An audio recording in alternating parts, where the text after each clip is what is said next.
everyone, this is Varsha, and you are watching the series of success stories brought to you by Indian Achievers Forum. Once again, we are here with you all to discuss the success story of one more achiever of our, and this time we have with us Mr. Pranith Shetty. So, Mr. Pranith Shetty is a highly skilled and thoughtful leader with close to 15 years of experience in the areas of information security, IT risk management, compliance, and data privacy.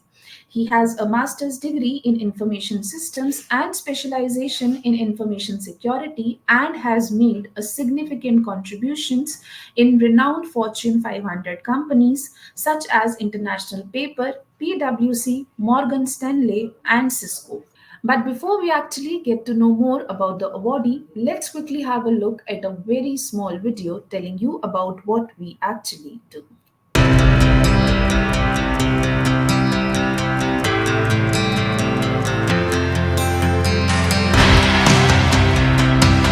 Indian Achievers Forum is driven by a full-fledged advisory board. The board consists of experienced personalities who have excelled in their respective careers. Together, the forum organizes conferences, events, workshops, exhibitions, trade shows, and B2B initiatives in India as well as abroad. Where there is passion, there is achievement. And where there is achievement, there is Indian Achievers Forum.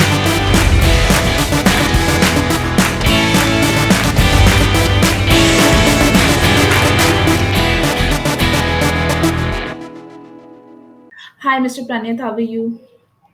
I'm good, thank you. Again, glad to be here and humbled and honored. Right, sir. So before we actually start the conversation, though I have given a short introduction about you, if you can tell us a bit more about you and your professional role, please. Absolutely, for sure. So I'll start with my academics first, and then we'll get on to the professional role. Academic wise, I hold a master's degree in information systems and information assurance, that is information security, from University at Buffalo. It's a very old research university, been around since the 1800s and very strong alumni connections as well. I have a bachelor's degree in engineering from KJ Somaiya College of Engineering. Back then, it was affiliated to the University of Mumbai, and I believe it is one of the top five in Mumbai. And now it holds an autonomous status. Somaiya Vidya Vihar University, I think it is called. Uh, Professionally, I studied right after graduation from Somaiya, and with emphasis, I've been there for 4 years. Did the extensive training for 6 months, like everybody does, and I've been around in system admin fields, network security, firewalls. So pretty much every role there is in terms of infrastructure services, I've been there. Traveled to the US to pursue my master's and expand sort of in my career and learn more. So I did like I said just before, I have a master's degree. So after completion of that degree, I worked with firms like International Paper, PwC, Morgan Stanley, Cisco. So with Cisco right now, I lead the information security and risk management program globally for their security products. So it's a business unit within the firm, and I lead it for cloud security and network security offers. Been at it for a few years now.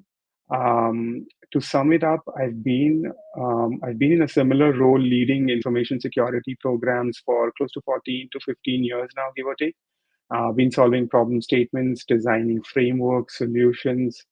So I've been in every, I want to say every possible role there is. Back to you.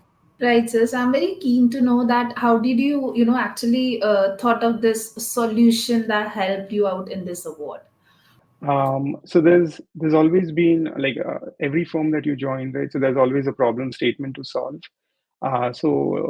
The necessity is the mother of invention, right? So I don't mean to quote anything here and be cliche, but there's always a need for flexible and adaptive risk management framework in the firms that I worked with, and even within the business unit when I came on board.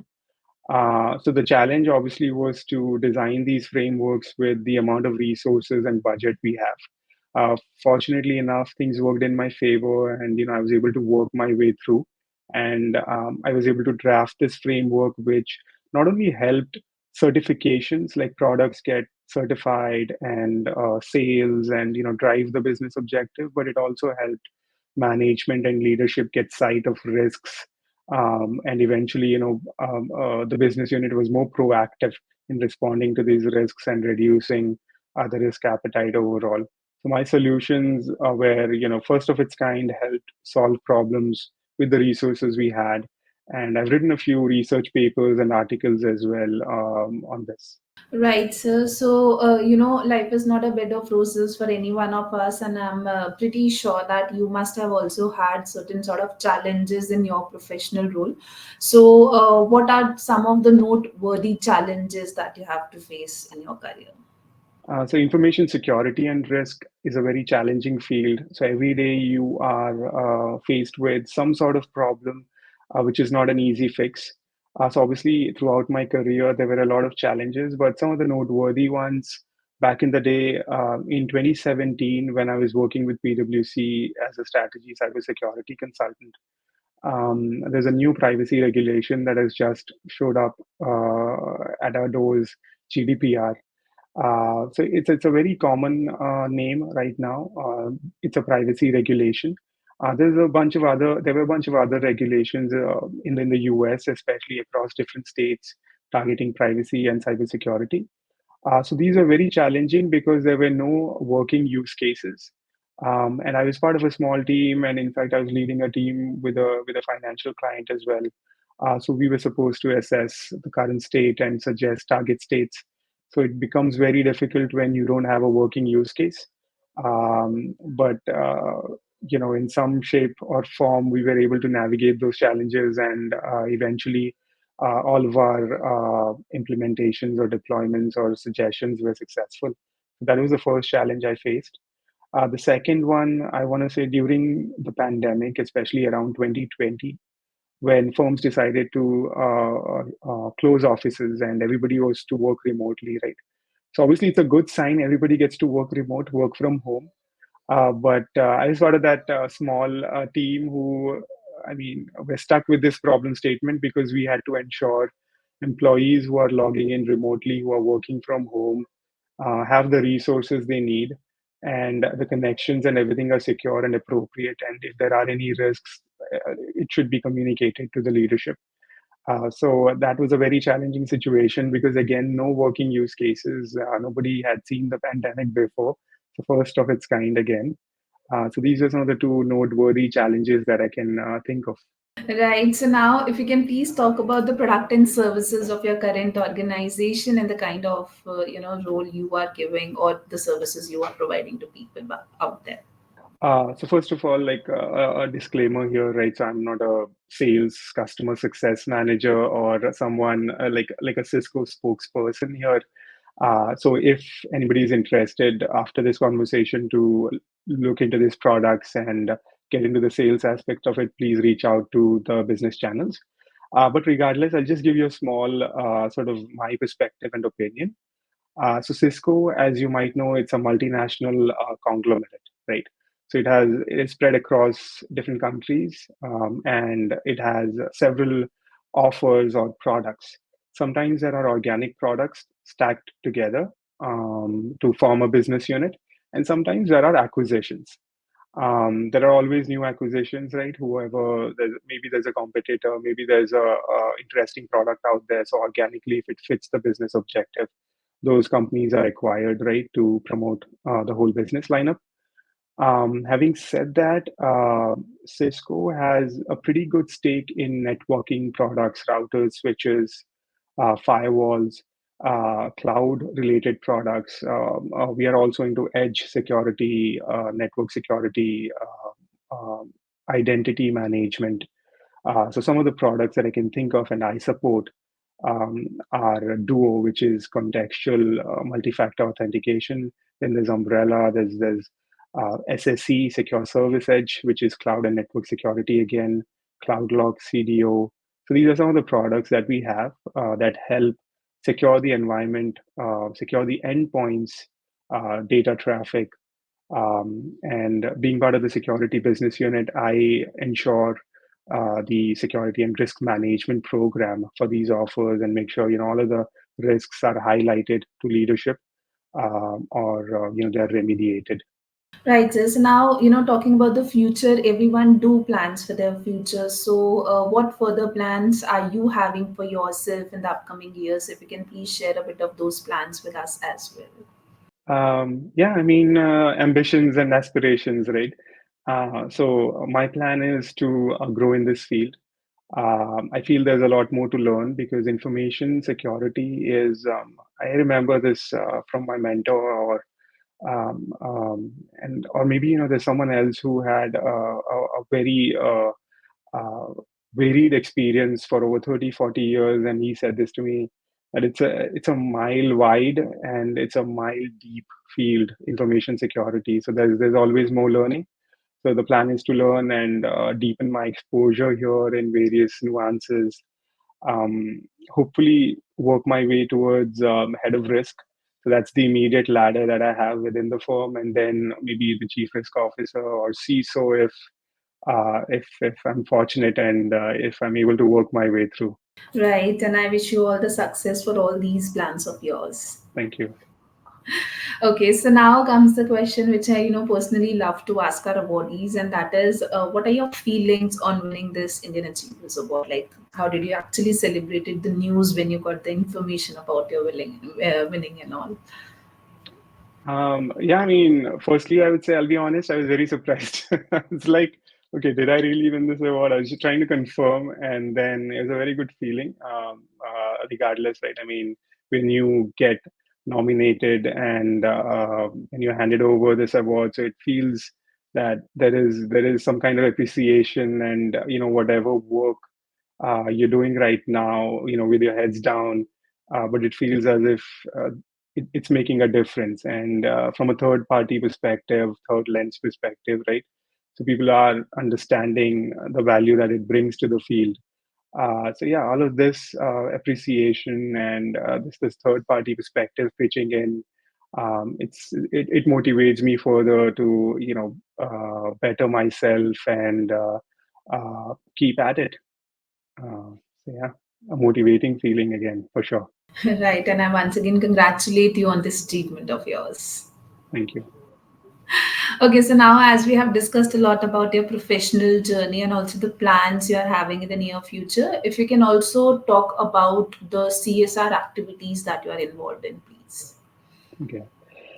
Yeah, I mean, throughout not just my professional experience, but even in personal capacity, I've been helping few folks and organizations from my hometown, especially in India, and people who get in touch with me and ask for financial help, or maybe if I know them personally and I feel that there's some help that might sort of help them out or get them out of a sticky situation. I've been doing that on a personal end. And apart from that, all the firms that I've been part of, they've always had some volunteering and charitable sort of initiatives. Maybe it's something as simple as cleaning a government or a public park, right? Just because public parks sometimes they don't have the budget and resources to organize the effort at that scale.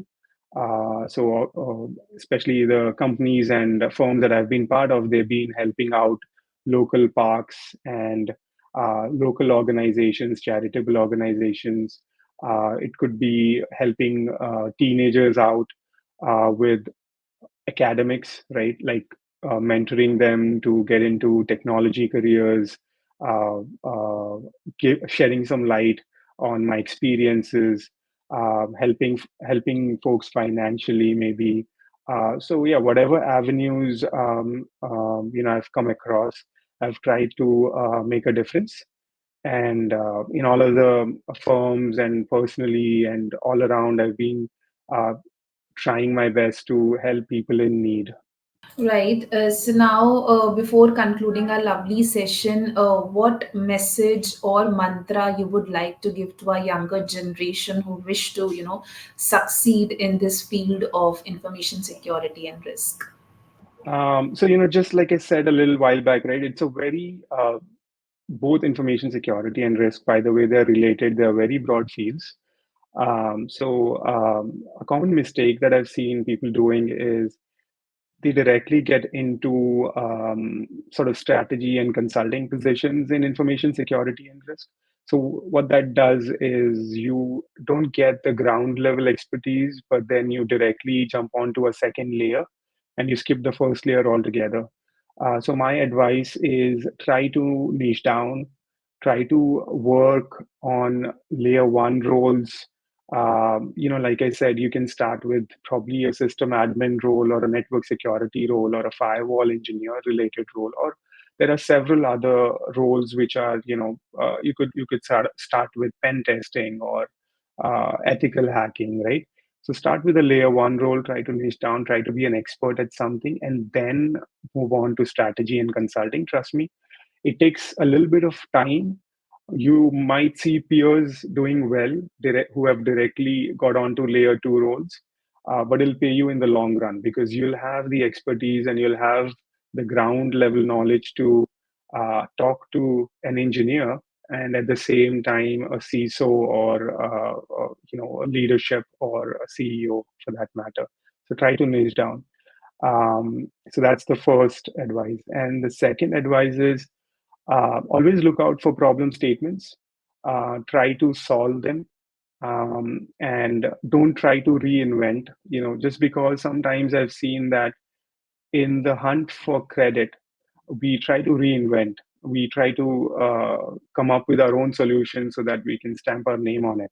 So don't do that. Don't try to reinvent. Just research existing frameworks and solutions, make them flexible, adopt them. Trust me, the organization and leadership will appreciate you for it because you've used something that's already in there. It is lying around, but now you've made it work. So try to work within the resources you have and the budget spent. That's the second advice. Right, and I'm pretty sure that these words of yours will surely be helping out the youngsters out there. So, thank you so very much for joining with us today, Mr. Pranith. It was lovely talking to you, and I wish you all the success for all your future endeavors, and may you continue to rise and shine the way you are doing. Thank you so very much for your time. Thank you so much for having me here, and it was a pleasure. And have a good evening ahead, Varsha, for you too.